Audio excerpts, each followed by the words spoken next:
Hello friends, welcome to दृष्टि IQ।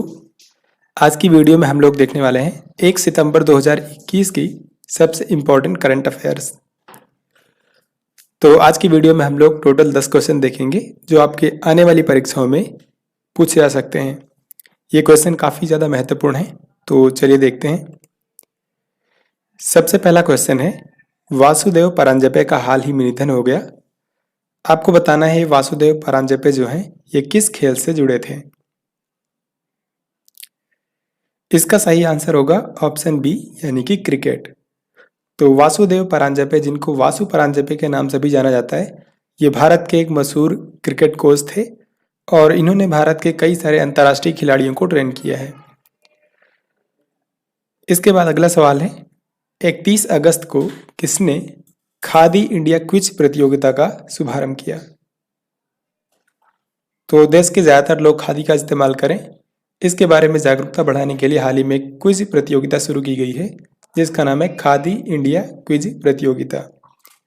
इसको भारत का जो खादी और ग्रामोद्योग आयोग है यानी कि KVIC, इसने हाल ही में इसको शुरू किया है।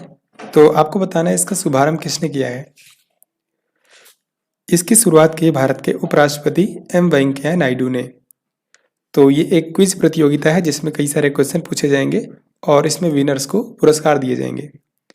ये 15 दिनों की क्विज प्रतियोगिता है। इसमें हर एक दिन 5 सवाल पूछे जाएंगे और जो भी सबसे कम समय में सबसे ज़्यादा क्वेश्चंस के आंसर करेगा उसको हर दिन ये पुरस्कार दिए जाएंगे। 31 अगस्त को सर्वोच्च न्यायालय में किस महिला जज ने न्यायाधीश के रूप में शपथ ली है। तो 31 अगस्त को भारत के सुप्रीम कोर्ट में 9 जजेस ने शपथ ली है और उनमें से 3 महिला जज शामिल हैं। तो इस क्वेश्चन का राइट आंसर होगा ऑप्शन डी, उपरोक्त सभी, यानी कि हिमा कोहली, BV नागरत्ना और बेला M त्रिवेदी। इन तीनों लोगों ने सर्वोच्च न्यायालय में न्यायाधीश के रूप में शपथ ली है। इसके बाद अगला सवाल है, भारतीय रिजर्व बैंक यानी कि RBI ने HSBC इंडिया के मुख्य कार्यकारी अधिकारी के रूप में किसकी नियुक्ति को मंजूरी दी है। HSBC इंडिया का मुख्यालय मुंबई में है और इसके मुख्य कार्यकारी अधिकारी यानी कि CEO के रूप में हितेंद्र दवे को मंजूरी दी गई है। तो ये अगले 3 साल के लिए इनको अपॉइंट किया जाएगा। हाल ही में अफ्रीकी मूल के लोगों के लिए अंतर्राष्ट्रीय दिवस पहली बार किस दिन मनाया गया।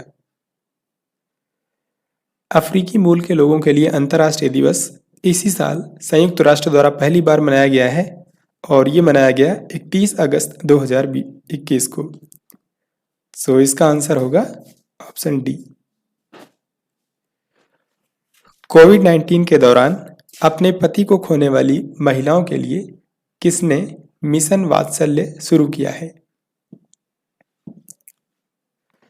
इसका सही आंसर होगा ऑप्शन नंबर ए यानी कि महाराष्ट्र। तो कोविड-19 महामारी के दौरान जिन भी महिलाओं ने अपने पति को खो दिया था उनकी मदद करने के लिए हाल ही में महाराष्ट्र सरकार ने मिशन वात्सल्य की शुरुआत की है। तो इसमें उनकी वित्तीय सहायता की जाएगी। 29 अगस्त को भारतीय नौसेना ने इनमें से किस देश की नौसेना के साथ पहली बार नौसैनिक अभ्यास किया है। इसका सही आंसर होगा ऑप्शन बी यानी कि अल्जीरिया। तो अल्जीरिया जो कि एक अफ्रीकी देश है, इसके साथ हाल ही में भारतीय नौसेना ने एक नौसैनिक अभ्यास किया है और ये इस देश की नौसेना के साथ भारत का पहला नौसैनिक अभ्यास था। तो ये आपको याद रखना है और इसमें भारत का जो जहाज शामिल हुआ था इसका नाम है INS तबर। INS तबर जो भारत का जहाज है, नौसैनिक जहाज, इसने इसमें हिस्सा लिया था।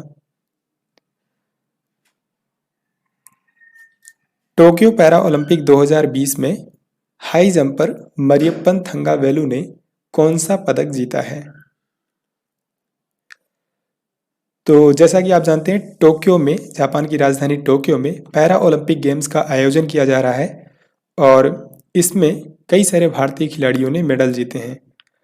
और 31 अगस्त के दिन भारत के कुल 3 खिलाड़ियों ने मेडल जीते हैं। उनमें से एक हैं भारत के हाई जंपर मरियप्पन थंगावेलु।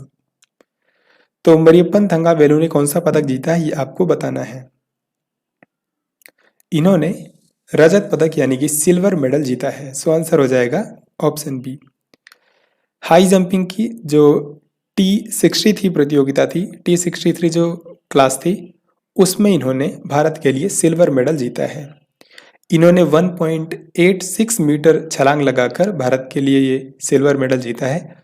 और आप जानते होंगे साल 2016 में भी इन्होंने गोल्ड मेडल जीता था। ठीक है, 2016 में इन्होंने हाई जंपिंग में गोल्ड मेडल जीता था और इस बार ओलंपिक में इन्होंने सिल्वर मेडल जीता है।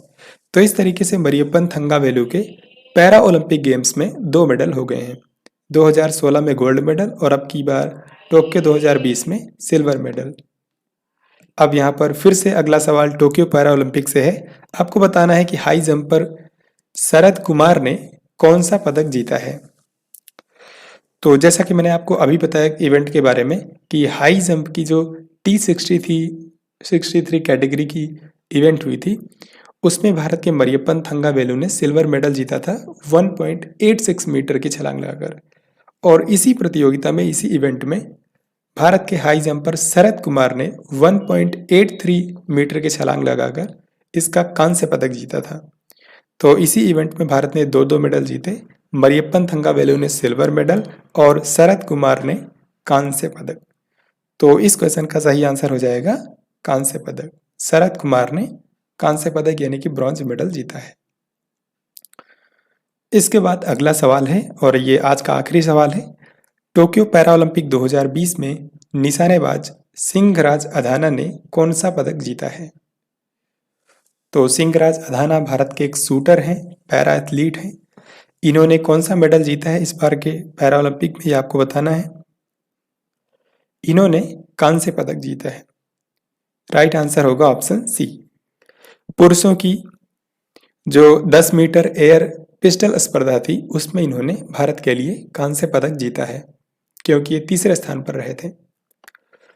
और आपको पता होगा इसी साल टोक्यो पैरा ओलंपिक में भारत की एक और खिलाड़ी हैं जिन्होंने शूटिंग में ही गोल्ड मेडल जीता है। उनका नाम अगर आपको पता है तो कमेंट बॉक्स में लिखकर आपको बताना है। तो अब हम लोग आगे बढ़ते हैं। अब यहाँ पर हम लास्ट क्वेश्चन देखेंगे। कल के क्वेश्चन का यहाँ पर आंसर हम लोग देखेंगे। पीएम नरेंद्र मोदी ने इनमें से किस दिन को विभाजन विभीषिका स्मृति दिवस के रूप में मनाने की घोषणा की है। तो ये सवाल मैंने आपसे कल पूछा था और इसका राइट आंसर है ऑप्शन सी 14 अगस्त। प्रधानमंत्री नरेंद्र मोदी जी ने घोषणा की है कि हर साल अब से 15 अगस्त के ठीक एक दिन पहले यानी कि 14 अगस्त को विभाजन विभीषिका स्मृति दिवस के रूप में मनाया जाएगा। अब हम लोग देखते हैं आज का सवाल, जिसका राइट आंसर आप सभी को कमेंट बॉक्स में लिखकर बताना है। सवाल यहाँ पर यह है कि निम्न में से किस शहर में रक्षा प्रदर्शनी डेफ एक्सपो 2022 का आयोजन किया जाएगा। ये काफ़ी इम्पोर्टेंट रक्षा प्रदर्शनी होती है। इसमें डिफेंस के उपकरण जो होते हैं उनकी प्रदर्शनी लगाई जाती है और इम्पोर्टेंट बात यह है कि यार 2 साल में एक बार होती है, यानी कि 2020 में पिछली बार हुई थी, उस समय लखनऊ में इसका आयोजन किया गया था। अब 2022 में नेक्स्ट टाइम होगी। तो आपको यही बताना है कि 2022 में ये जो रक्षा प्रदर्शनी होती है डेफ एक्सपो, इसका आयोजन निम्न में से किस शहर में किया जाएगा। तो आप सभी इसका राइट आंसर जरूर करें। इस तरीके से हम लोगों ने 1 सितंबर 2021 के जितने भी इम्पोर्टेंट क्वेश्चन हो सकते थे वो सभी कवर कर लिए हैं। यहाँ पर मैं आपको हर एक दिन एक क्वेश्चन भी आपको क्विज के लिए देता हूँ जिसका राइट आंसर आप सभी को बताना होता है। इस तरीके से आप अच्छे से करंट अफेयर्स के जो इम्पोर्टेंट क्वेश्चन हैं उनको आप रिवाइज कर पाएंगे। तो अगर आपको ये वीडियो पसंद आया है तो इसको लाइक और शेयर ज़रूर करें और आपको ये वीडियो कैसा लगा कमेंट बॉक्स में लिखकर हमें ज़रूर बताएं। हम मिलेंगे आपसे नेक्स्ट वीडियो में, तब तक के लिए जय हिंद जय भारत।